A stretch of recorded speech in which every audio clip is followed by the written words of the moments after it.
குக்கரில் செய்கிறது எப்படின்னு பார்க்கலாம்.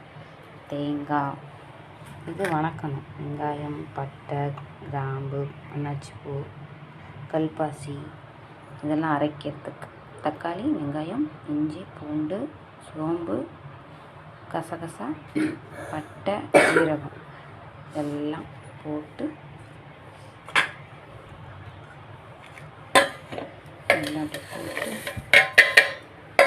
இதெல்லாம் போட்டு நல்லா அரைச்சிட்டு வந்துடலாம்.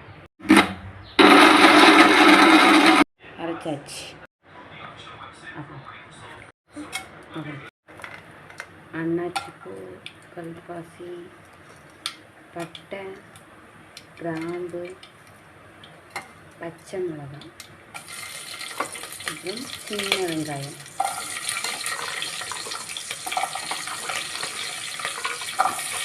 இதெல்லாம் நல்லா வணக்கிக்கலாம்.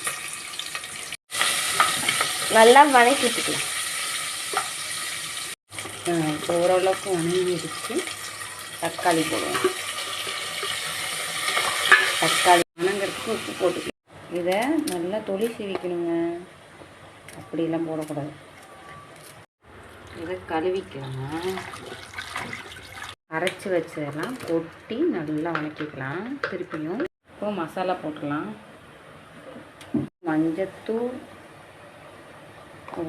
2 கரண்டி மிளகாப்பொடி, அப்புறம் இது கறி மசாலா, கரம் மசாலான்னு சொல்லுவாங்க.